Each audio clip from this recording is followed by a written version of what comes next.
Respected Excellencies, distinguished guests, dear colleagues, good morning to you all. Welcome to the working session 7, Making Cities Resilient, Harnessing the Power of Collective Action.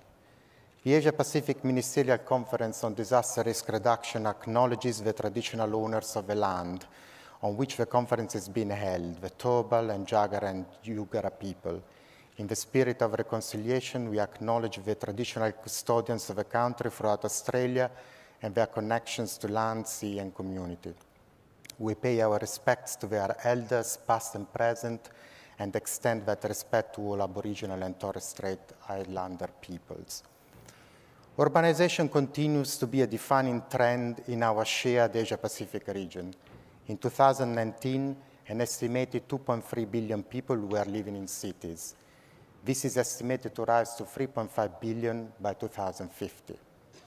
As countries have urbanized, so have disasters, with climate change continuing to alter the frequency and intensity of natural hazards. More cities and people will be exposed to especially hydrometeorological ones, which amplify existing vulnerabilities. It is therefore critical to understand that some of these vulnerabilities are associated by drivers beyond city boundaries. These are, for example, rural poverty and environmental challenges, changes that influence migration, such as the rise in sea levels and coastal erosion and inundation. Better preparing for future risks in urban settings where complex multi-layer hazard manifests call for action, which is urgent. Prior to introducing our distinguished speakers, I wish to share some learning available to the Directorate General for European Civil Protection and Humanitarian Aid Operations, in short DG ECHO, with you today. As a principal humanitarian donor, DG ECHO informs its policy based on lessons learned by implementing actions with its partners with community living in need and at risk. Urban preparedness is one of the 4 global priorities for the DG ECHO disaster preparedness budget line, and it features prominently in the revised DP policy that we published in early 2021.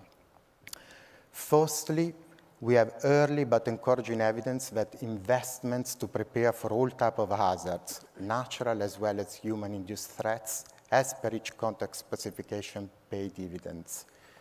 We know this approach delivers in urban as much as in rural settings. For example, we have collected and shared seminal evidence and practice which has been successfully replicated in cities across ASEAN, such as Cotabato in Mindanao, Philippines, where the local government unit has allocated 2 million Filipino pesos of their disaster risk reduction management fund for the creation of alternative transition shelters. Secondly, a people-centered approach which strengthens local capacity for response in urban settings calls for new ways of partnering. To develop comprehensive partnerships, as those required by the complex set of opportunities and challenges posed by cities, it is paramount that any preparedness investment is anchored in urban government administration system, whenever and wherever possible, this being both integrated with and complemented each other at all times. And in this, we supported the government of Bangladesh, here represented by the minister, to define its urban community volunteer management guideline in 2019, which have led to a pool of skilled volunteers which now act as first responders during crisis. Lastly, inclusive policies that comprehensively protect vulnerable and at-risk populations so that they are better prepared to withstand shocks and crises wherever they reside is best systematized within urban disaster risk management plans, as we have seen on investment following the earthquake in Nepal in 2015, which then played a role during COVID-19. Without further ado, we will now move into the session, and we will now play a short video.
Thank you for that. I'm pleased to introduce now our keynote speaker, Mr. Yu Chong-bok, who is the 16th mayor of Incheon Metropolitan City, Republic of Korea.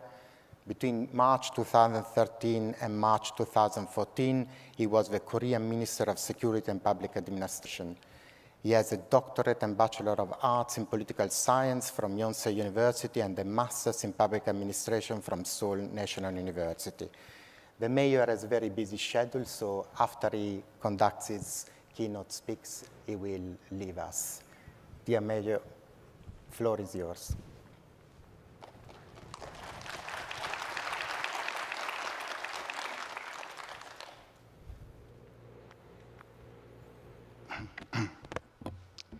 Distinguished guests, ladies and gentlemen, my name is Yu Jong-bok, Mayor of Incheon Metropolitan City of the Republic of Korea.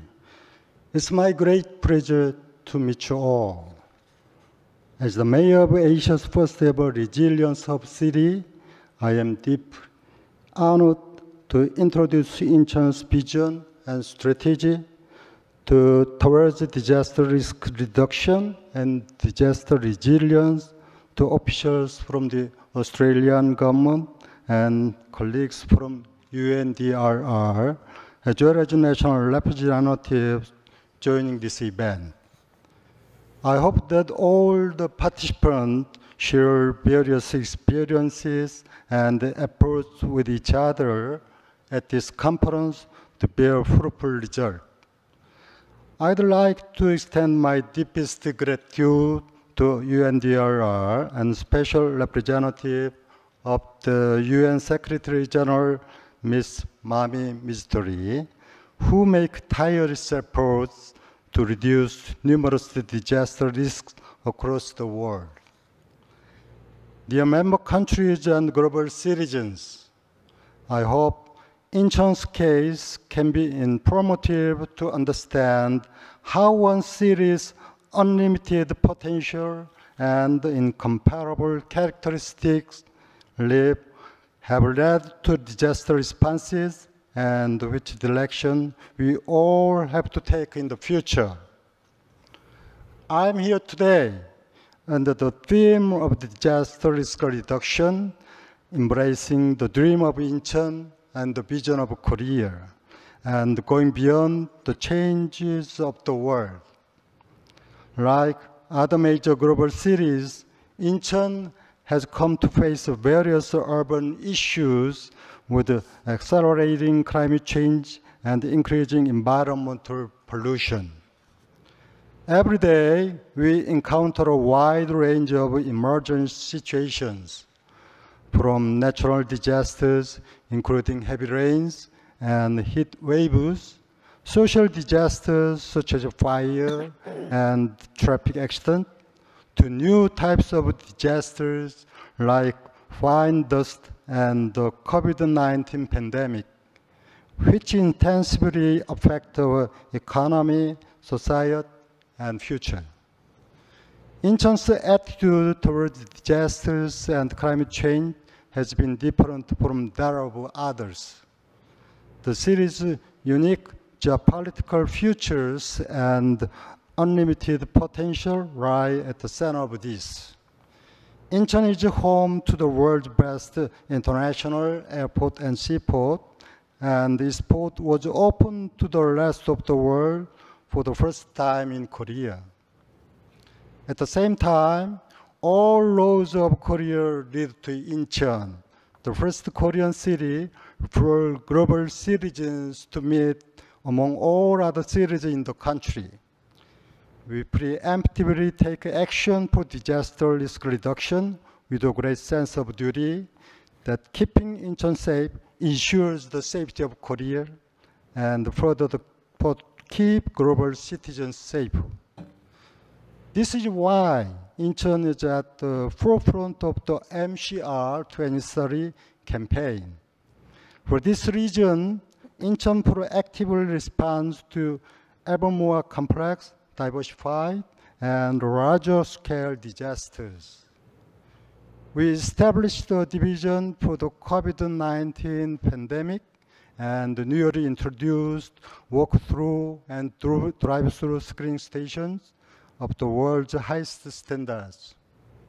Incheon also pays keen attention to global trends.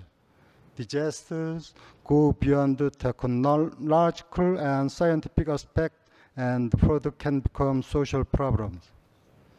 We don't overlook the fact that when unpredictable disasters meet various vulnerability factors, they generate new types of successive damages.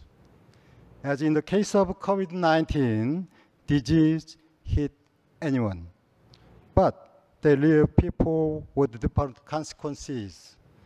Particularly, our impoverished and underprivileged neighbors are hit harder. So we regard disasters as a matter of human rights and have made tremendous efforts in developing a tailored disaster response emergency fund in order to ensure people in difficulties, hardships, and inconvenience all are better off. Dear member countries and global citizens, Incheon has the Incheon Free Economic Zone, and it consisted of Yeongjong, Cheongna, and Songdo. Songdo is well known as Korea's first smart city. Songdo is the key area for Incheon to become recognized by UNDRR in 2021 as a resilience hub with strong resilience to climate change and disasters. From their initial development phase, Songdo, Yeongjong, and Cheongna have aimed to become specialized in climate change and disaster response. It's the Incheon Free Economic Zone that runs the first smart city operation center using various Internet of Things technologies, including intelligent CCTVs, and operates a smart disaster management system. Incheon's strategy has turned out to be a success. Last month, record-breaking torrential rains flooded many cities across the country.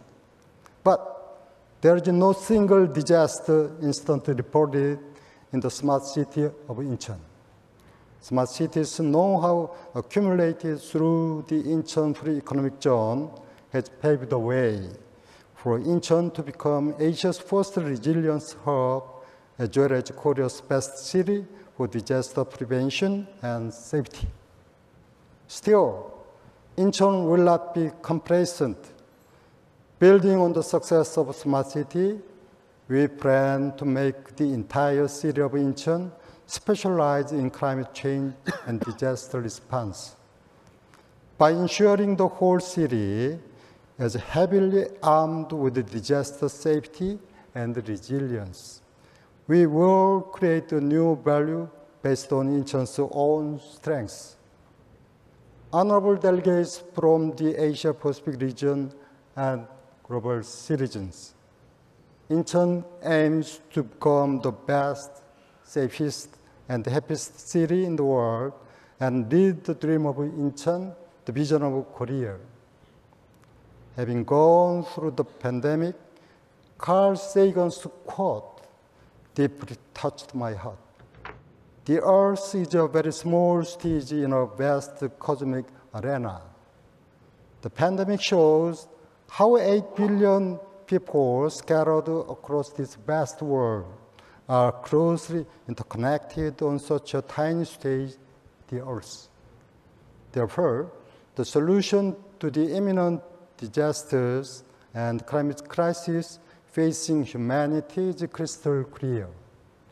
This is the very lesson the pandemic teaches mankind. Act together to recover together. Now, mitigating and resisting alone cannot make preemptive action against the disasters and the climate crisis. We need to build a new and sustainable paradigm for resilience and recovery in coexistence of humanity and the earth, based on from crisis to resilience. The theme of this year's conference, we need to work together to build a global network and move towards greater goal. To address the challenges of our time facing the entire world, I'd like to propose establishing a substantial global network in the Asia-Pacific region.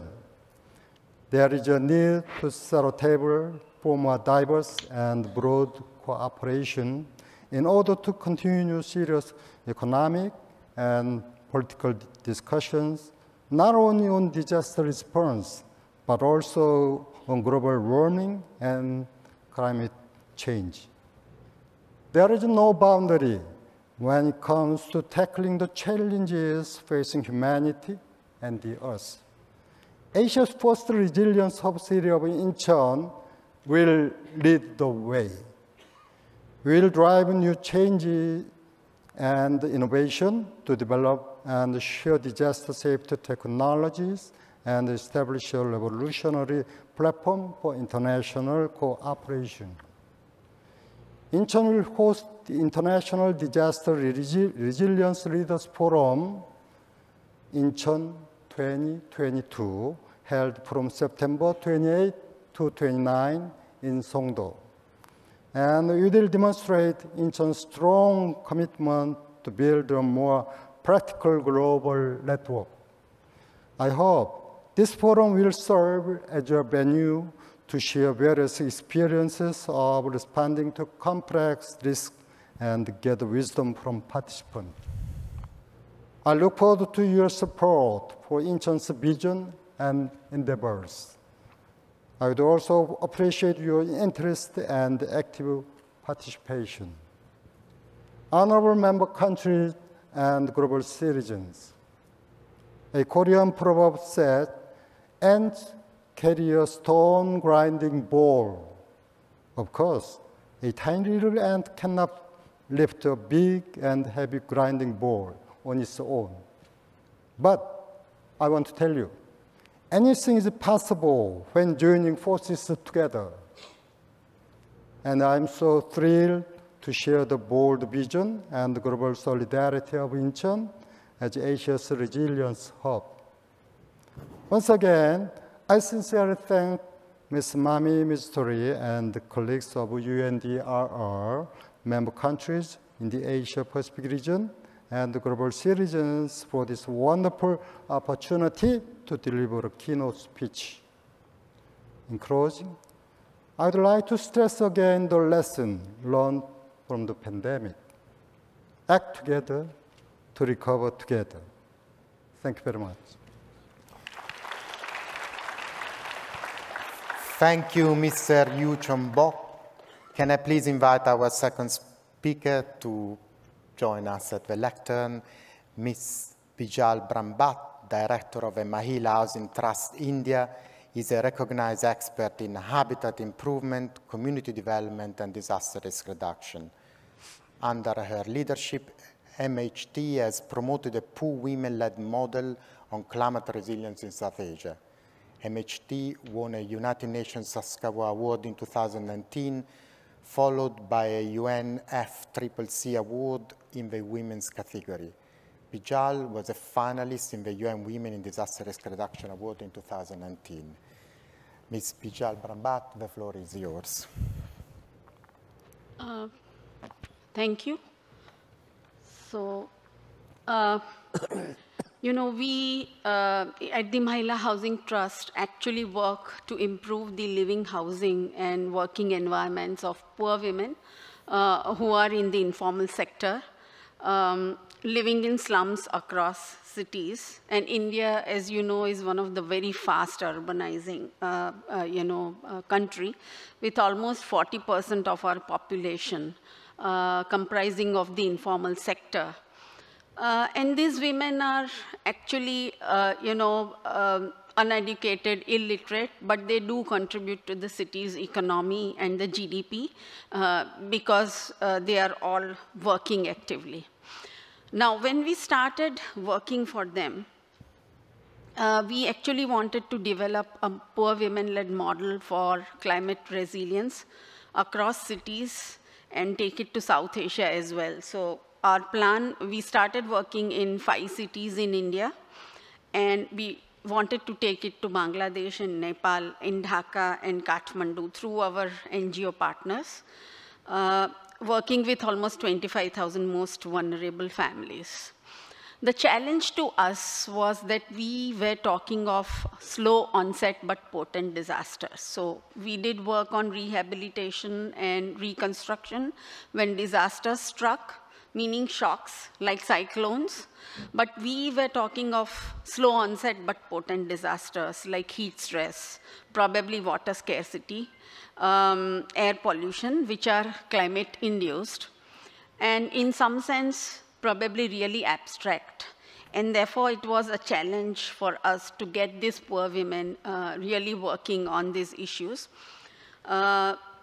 The reason being that, they are so poor, they are always concentrated on how to probably get a meal in the evening or how to pay their child's own fee for education. For them to be able to work on these abstract issues was a big challenge. And so the strategy that we took up was that we tried to address their day-to-day needs based on our experience. So for example, access to water or sanitation or good housing. And along with that, we actually, clubbed the climate change work that we were doing. And it was only then that they started to get interested. What also interested them was the fact that, when we told them that their children were probably going to have a worse life than they had because, climate change is going to be intergenerational and it's going to impact them the most. So that's what really caught their attention and they started to work on it. Now, as I said, when, we started working, for them it was merely God's act. So what we had to do is invest huge money in, gamification and trying to sort of demystify the scientific facts of climate change-induced disaster and resilience building in a very, very simple way. That was the first step. The second, and that actually, sort of enabled them to make their own vulnerability assessments in terms of these disasters: heat, water scarcity, flooding and inundation, air pollution, water and vector-borne disease, and rate those risks in terms of, the impact on their lives, and then make their own action plans. So that was the investment into the training.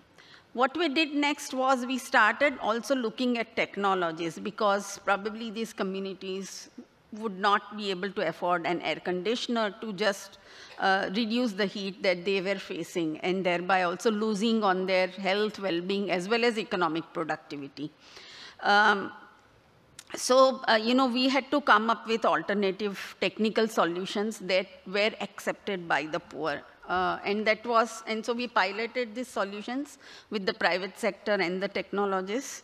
And the key to them having accepted this was that they really invested into buying these solutions.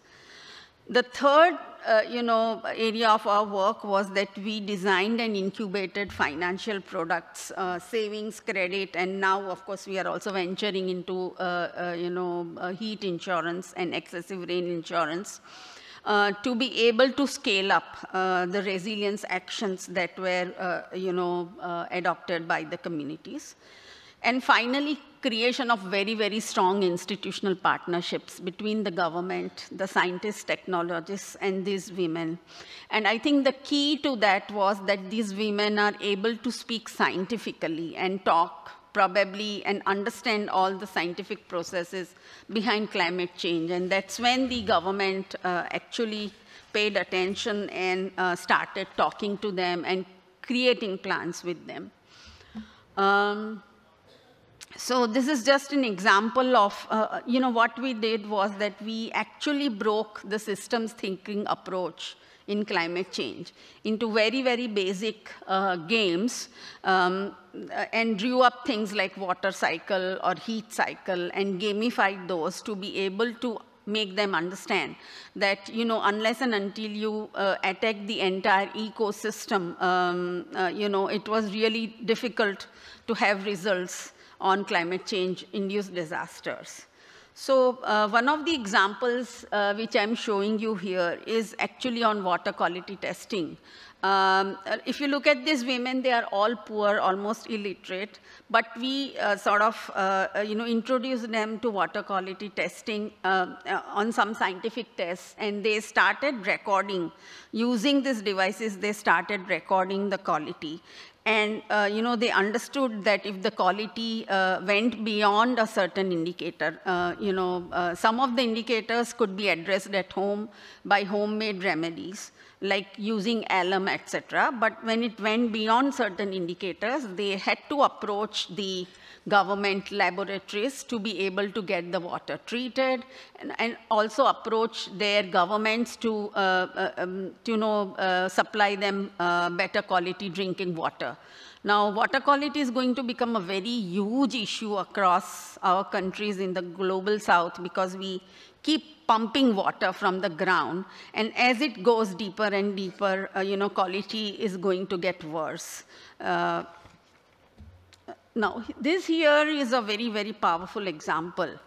So, for example, we were working on heat technologies, and the one that you see in blue is a cool roof, and just besides it are the tin sheet roofing that the poor used to live in the slum shanties.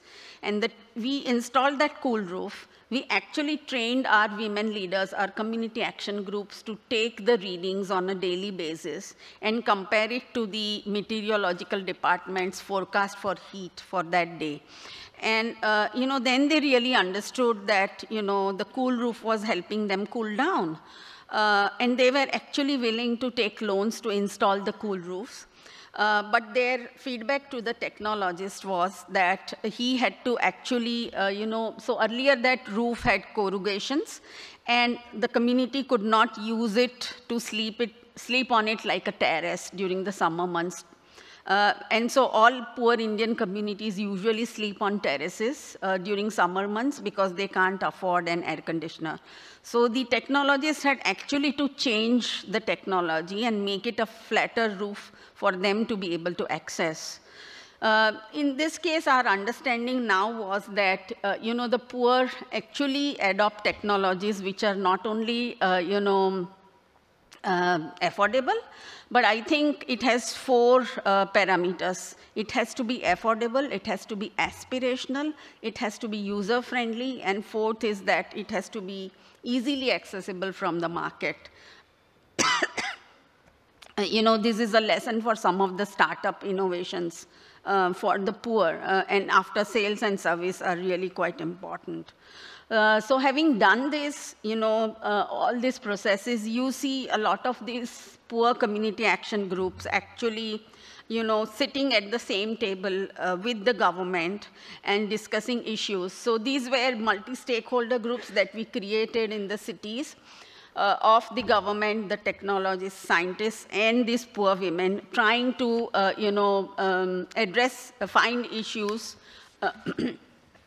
assess their own vulnerabilities, and then address those through resilience action plans. This is just an example of a joint monsoon action plan with the municipality, the municipal corporation of the city of Ahmedabad, where I come from.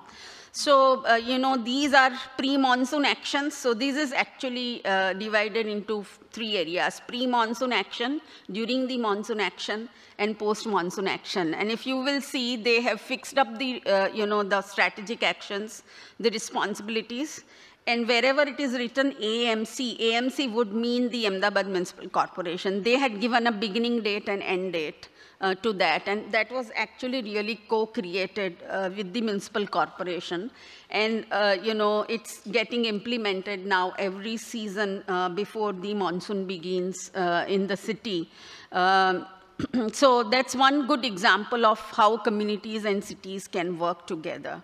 Also very interesting to note was that when we began our, when you saw the cool roof that we had implemented, and our city actually has a heat action plan.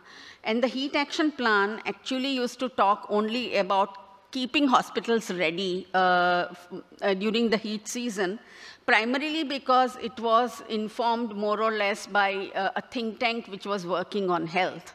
But our communities, after working on cool roofs, actually went to the municipal corporation and said that cool roofs and cooling materials, building materials, were a huge part of the heat action plan, and that they also be included as a part of the plan. And therefore, we are now invited to develop a cool roof policy by the municipal corporation and the mayor, which we are currently working on. Ms. Brambat, we are mindful of, we are out of time. This is the last slide. Thank you. So the way forward is that we are now co-creating heat action plans. We are also co-creating green action plans on the entire city level with the municipal corporations. We have also started working on heat and excessive rain insurance for urban poor women. Probably heat is the first of its kind. And going ahead, we would also like to work with our counterparts in Bangladesh and Nepal more deeply to be able to take this model there, and that with the hope that they also start working with their own governments. Thank you so much. Thank you, Mrs. Brambat. If you want to stay at the lectern, I think I can now call on our first question, if Mr. Dewan Kamal Ahmed could ask his first question, which I understand will be to Mrs. Brambat. Thank you. Come there? Yeah. From here. I am Dewan Kamal Ahmed, President, Municipal Association of Bangladesh, and I like to, good morning everybody. There is a question that I'd like to ask. How can local government help the community to reduce risks and build resilience in the city? Thank you. Thank you. So I think, I think it would be really good to, as I said, to co-create some of these plans and support them to help, assess their own vulnerabilities, based on which probably the government could create partnerships with NGOs and the poor to actually sit together and, take actions and ensure budgets, and also ensure probably that the process is institutionalized, so that every year on year you keep reviewing those plans and actions and then jointly implement it with the communities. It would be probably the best way to go ahead. Thank you, Ms. Brambat. Our third speaker joins us online. Pamela Kajlik is a cultural anthropologist with over 20 years of research and consulting experience in fields such as participatory design for disasters, women's rights, and community health, as well as strategic communications. She is a co-founder and principal of Curiosity Design Research and is presently finishing her doctoral research on post-disaster housing reconstruction amongst Philippine fisherfolk at RMIT University. As an associate in the Environment and Disaster Program at the World Wildlife Fund USA, Pamela has served as a trainer in inclusion for integrated food risk management, and she is also a global fellow at Brown University Center for Human Rights and Humanitarianism. Mrs. Kajlik, the floor is yours. Thank you so much for that introduction.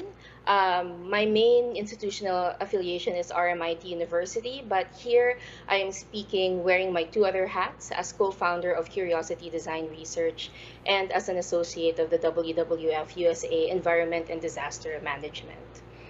So the first case that I will be sharing with you is on a gender-responsive evacuation center in Post-Haiyan, Philippines.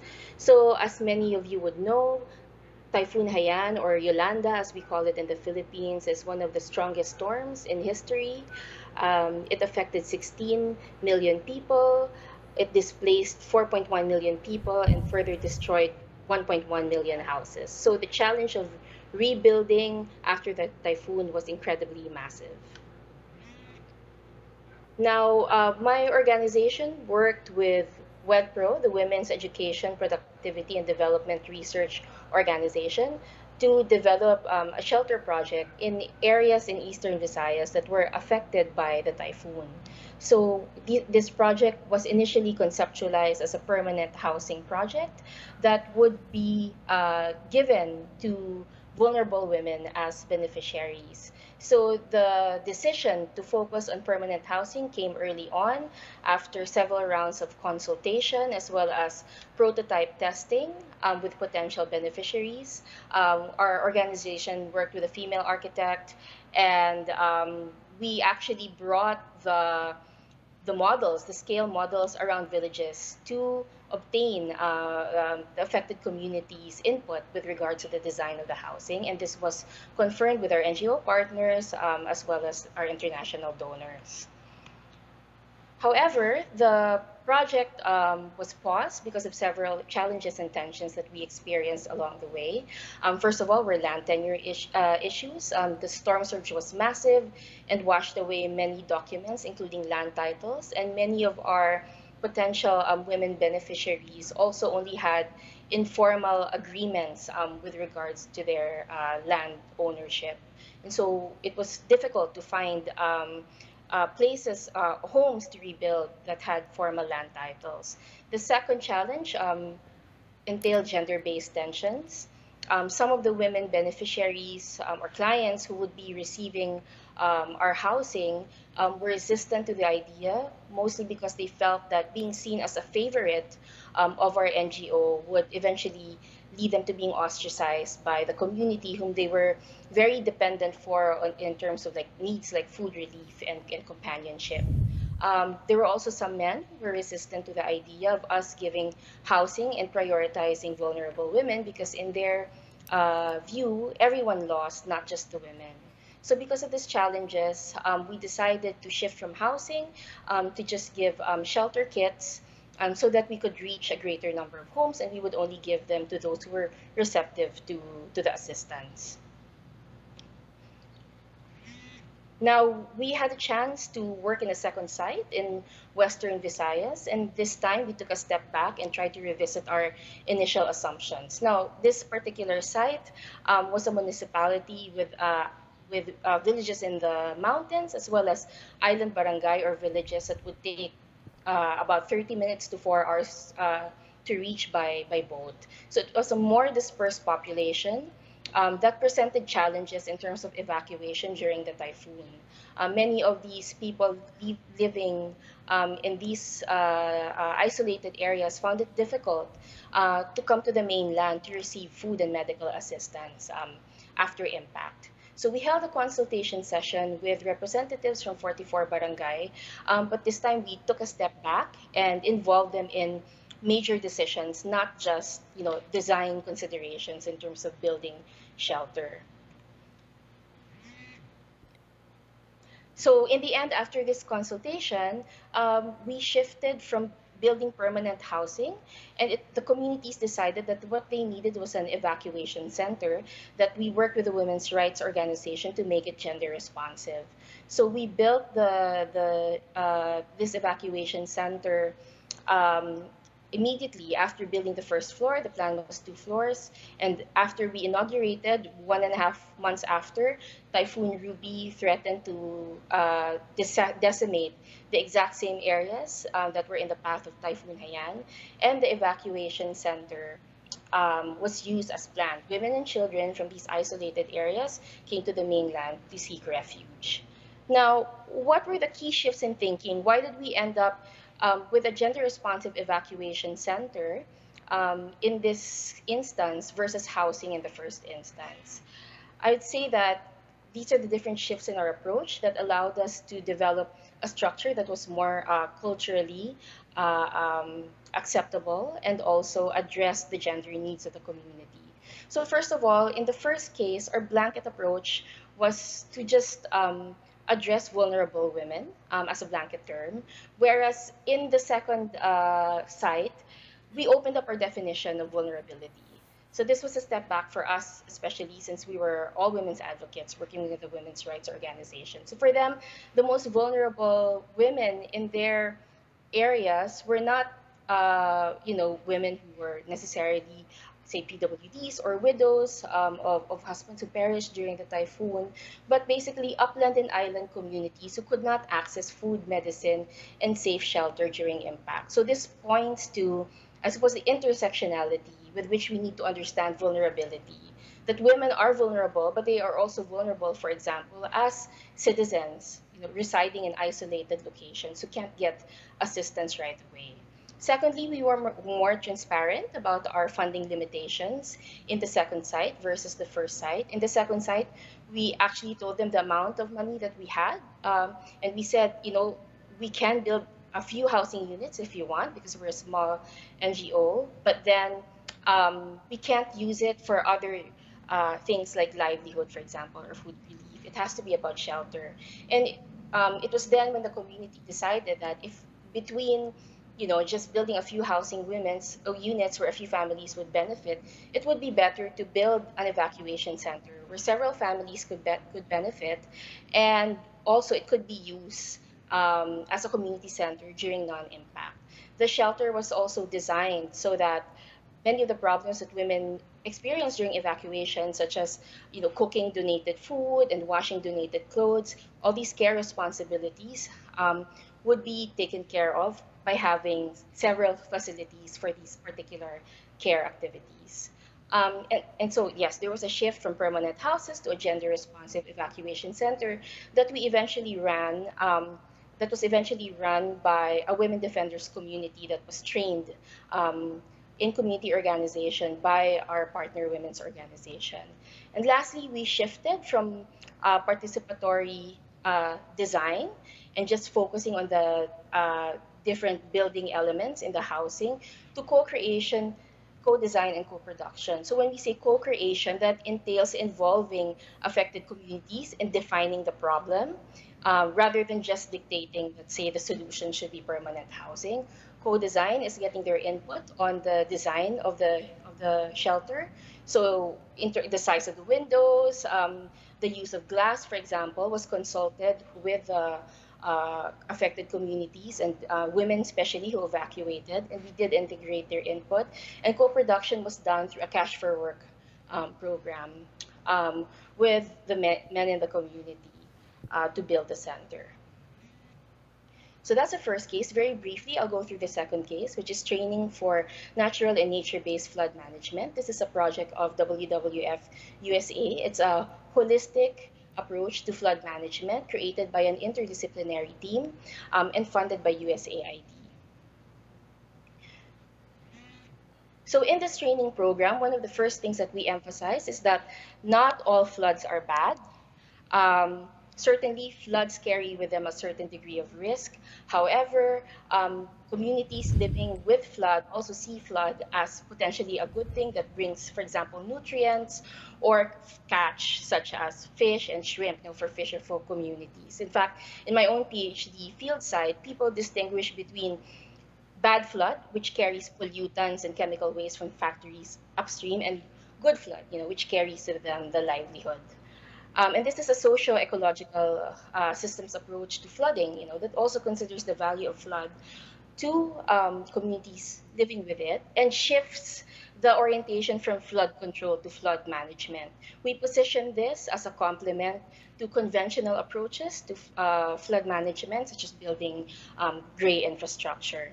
We also emphasize that flooding should be addressed at different scales, from the watershed level to the community level or to the city level, and we should also bear in mind the relationships of these different scales to each other. We also emphasize that these flood management needs to be participatory, from analyzing the root causes of the flood, determining the solutions, as well as carrying out the plans.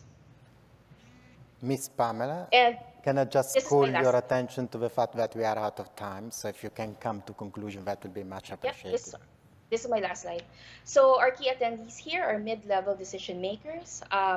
We also have training programs that are specifically oriented towards women managers, who are a minority in this space. And we also develop the training activities or online training activities according to the schedules of our women participants to make sure that we don't disrupt their care responsibilities.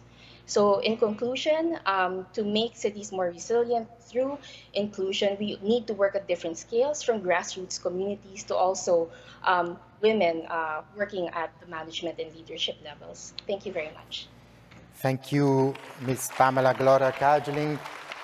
Can I now call on Ms. Sue Campbell to ask the second questions of the session?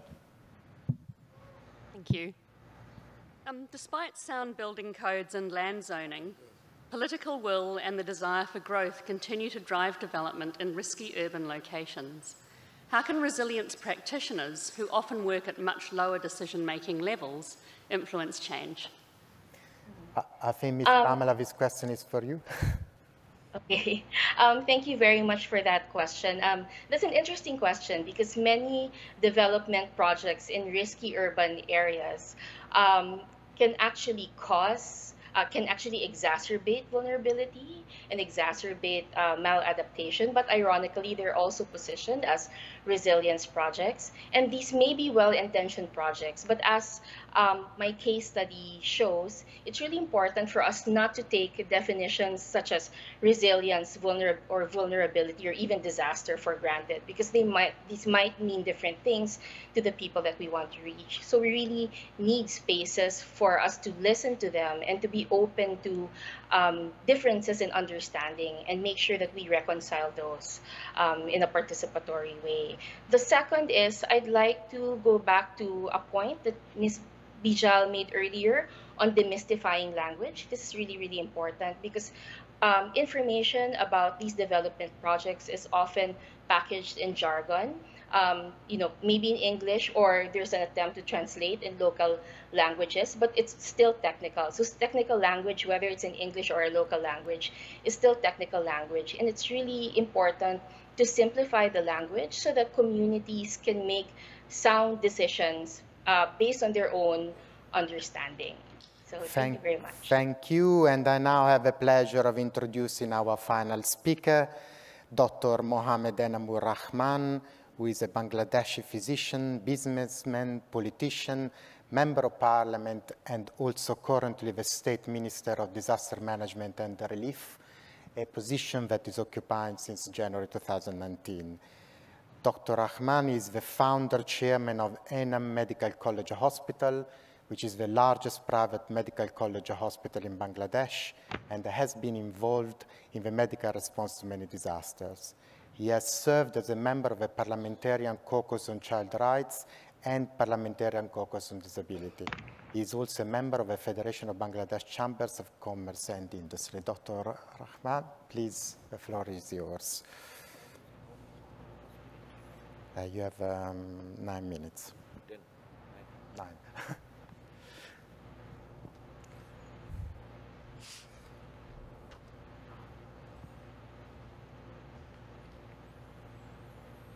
Bismillahirrahmanirrahim. Excellencies, respected chairs, moderator, speakers, guests, distinguished participants, ladies and gentlemen, Assalamu alaikum and very good morning.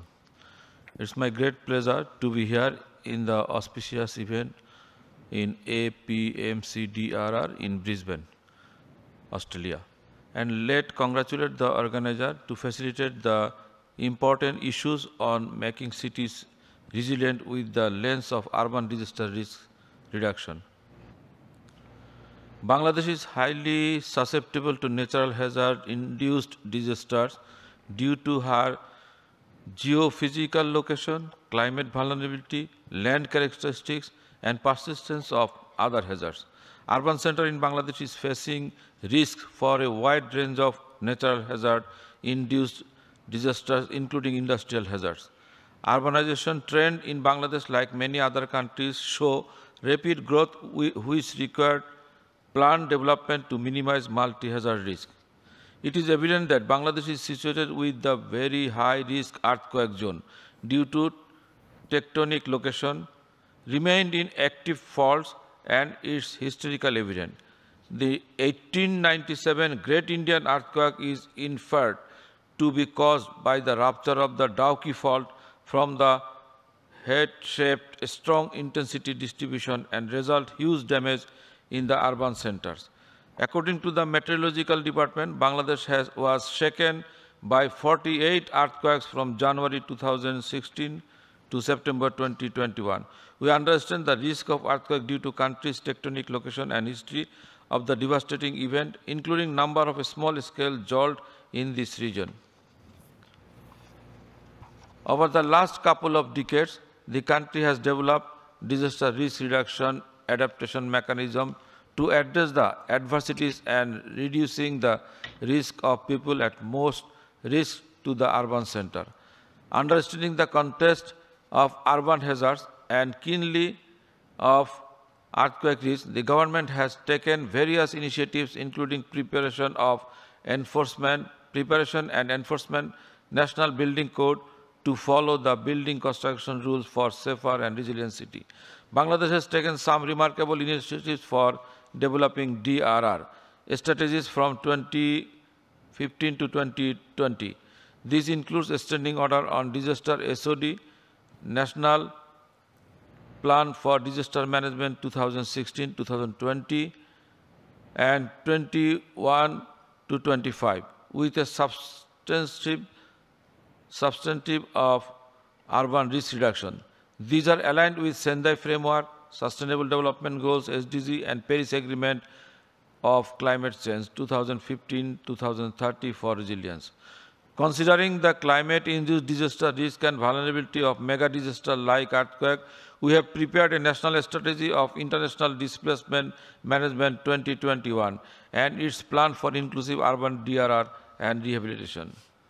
To support risk governance, we have central to local level disaster management committee for DRR, preparedness and response on earthquake and other urban hazards. We are facilitating the local government institutions, the cities to form their own bodies with relevant actors as per standing orders and promote the compliance of National Building Code on earthquake, flood, fire, and act to help themselves. The detailed area plan, DAP 2021, incorporated urban risk with a strong risk governance through as collective work among local government. Regulatory body, while our ministry is playing vital role for coordination to promote urban resilience through DRR. Bangladesh has produced and adopted seismic risk assessment for 12 cities in consideration with multi-hazard risk, including earthquake as mega disaster. The country has developed active fault maps and seismic vulnerability and risk maps in 3 major cities and 9 other cities, which are updated according to 4 risk zone of Bangladesh National Building Code, in short BNBC.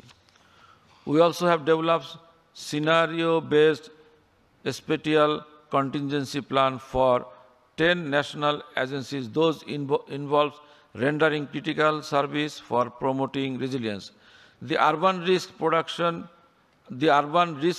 plan, in short RRAP, developed with resource mobilization in 8 more risk-prone cities using urban risk assessment guideline.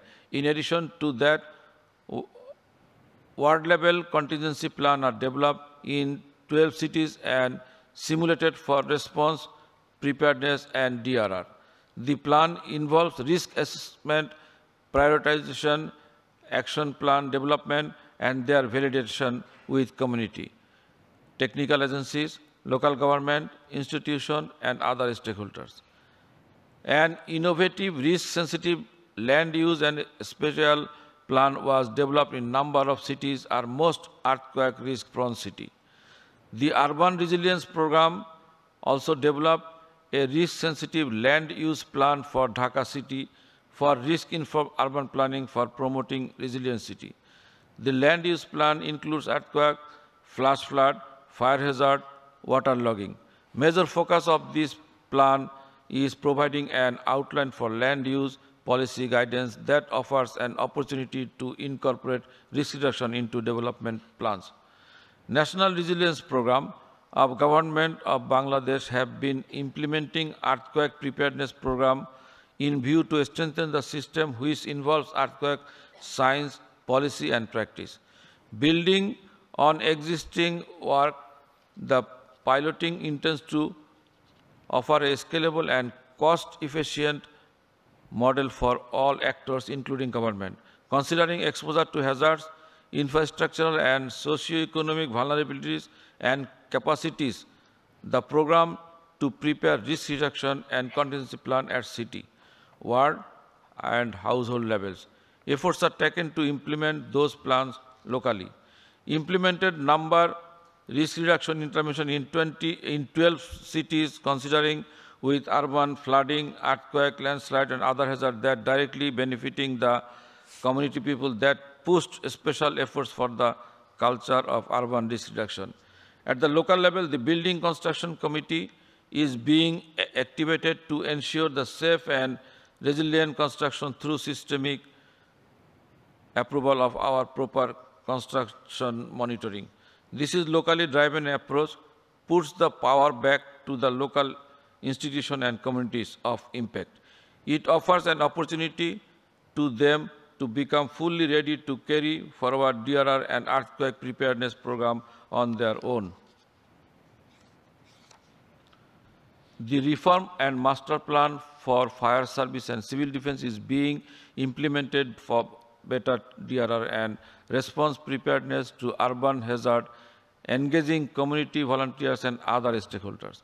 Bangladesh aims to be emergency ready with an improved capacity to effectively respond to urban disaster by strengthening capacity and having an effective coordination system. The training, exercise and drills TED program under Urban Resilience Program of the Government of Bangladesh in the technical collaboration with UNDP have been working on enhancing urban resilience through trainings, exercise, drills and policy work.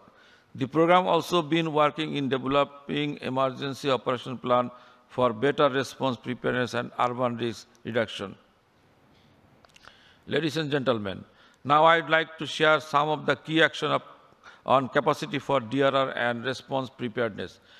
Trained and equipped of 47,000 urban volunteers who have engaged different voluntary programs like earthquake drills in different schools, fire and first aid drill in hospitals, markets and communities, crowd management, managed discipline in different occasions and firefighting activities with fire service and civil defense, etc. The value of training urban volunteers was demonstrated during major disasters in the recent past years dealing with fire, floods, landslide and building collapse towards search, rescue and humanitarian assistance. The volunteers also helping the community in urban risk reduction planning and implementation. Trained around 3,000 construction professionals, including planners, designers, architects, developers, on safe construction considering earthquake and other urban risks. Dr. Rahman, if you can come to a conclusion, that will be much appreciated because we are almost out of time for the session. Okay. Develop masters trainers from school teachers who train on conducting school earthquake and fire drill in a regular manner. The knowledge and skills transferring to community and households level for better preparedness and DRR by the student as change agent.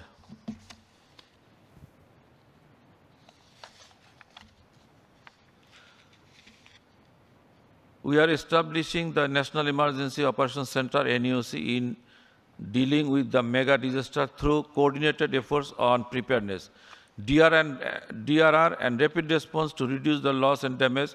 I believe this will help us effective DRR and for operating speedy and effective search and rescue, humanitarian program and activities through continuous and functional coordination. Our government has been implementing various programs related to disaster risk reduction and preparedness. We have developed Delta Plan 2100, while disaster is incorporated and considered as a vital sector. Through implementation of this plan, we will mitigate the risk climate change, thereby reducing the risk of earthquake and other urban disasters to ensure sustainable development and resilience. We are working to set a financing mechanism to support the citizen for constructing safer buildings through loan and risk financing like disaster insurance. This will help us to ensure enforcement of the building construction rules using the risk information, knowledge and technology from home and abroad.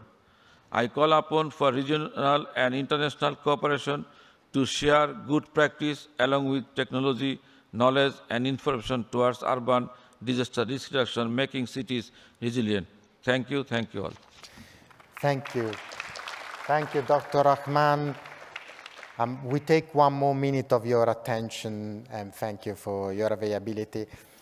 Our distinguished speakers have very eloquently illustrated their experiences and explored not only how current and future understanding of hazards, vulnerabilities, and the resulting risks applies to cities, but also which potential solutions are available to governments and local decision makers in managing hazards and building urban resilience.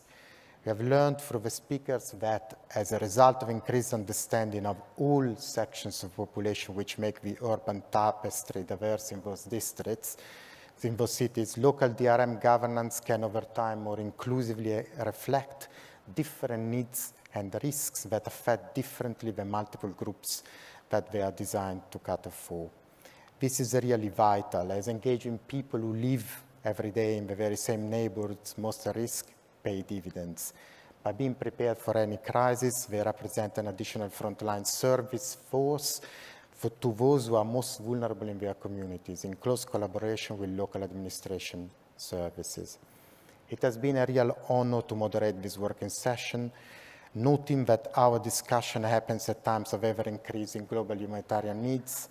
These are driven by conflict, population growth, fragility, and climate change.